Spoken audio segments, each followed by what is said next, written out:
पुस्तक की कहानी। अम्बा अपने राजा शल्व के पास जाने की अनुमति चाहती है। भीष्म उन्हें जाने देते हैं। शल्व अम्बा को मना कर देते हैं। अम्बा अपनी जिंदगी की तबाही के लिए भीष्म को कोसती है और बदला चाहती है। ऋषि परशुराम भीष्म से लड़ते हैं पर उन्हें हराने में नाकामयाब होते हैं। बीमार राजा विचित्रवीर्य कुछ समय बाद अपनी जान गंवा बैठे। उनकी मृत्यु से हस्तिनापुर के ऊपर दो तरह के संकट टूट पड़े।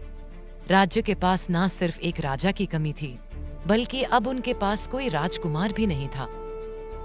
दो रानियां होने के बावजूद विचित्रवीर्य बिना संतान के ही चल बसे।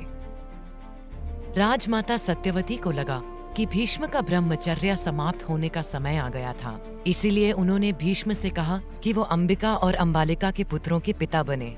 आखिरकार अब वही बचे थे जो राजा शांतनु की इकलौती संतान थे। पर भीष्म अपनी बात पर अड़े रहे और शादी से इनकार कर दिया। वो तब भी ना माने जब सत्यवती ने उनसे कहा कि वो किसी दूसरे राज्य की राजकुमारी को भी चुन सकते हैं। हार कर सत्यवती को अपने पुत्र को वो सत्य बताना पड़ा जिसे उन्होंने पूरी जिंदगी छुपा कर रखा था। उन्होंने अपने पुत्र को बताया कि उनका एक भाई भी है। भीष्म का ये भाई था सत्यवती का वो पुत्र जो उन्होंने राजा शांतनु से मिलने से काफी पहले जन्मा था। एक समय था जब सत्यवती को युवा दिनों में मत्स्यगंधा नाम से जाना जाता था। पराशर नाम के एक ऋषि उनके प्रेम में पड़ गए थे और उनके प्रेम प्रसंग से उन्हें व्यास नाम के पुत्र की प्राप्ति हुई। एक ऐसा बालक जिसे दुनिया सबसे मशहूर कवि के रूप में जानेगी। क्योंकि सत्यवती ऐसे चमत्कारी बालक को अपने साथ नहीं रख सकती थी, वो उससे दूर हो गई। व्यास कुछ ही क्षणों में बड़े हो गए थे। उन्होंने अपनी माँ से वादा किया कि जब भी वो उन्हें याद करेंगी, वो उनके समक्ष आ पहुँचेंगे। सत्यवती ने भीष्म से कहा कि अब वो समय आ गया था।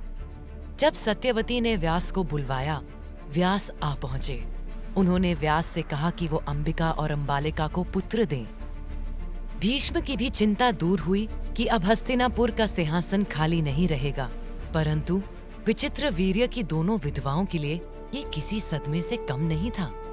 ऋषि व्यास दिखने में बहुत अच्छे नहीं थे और उनकी एक झलक ने ही अंबिका और अंबालिका के दिल में डर बिठा दिया था।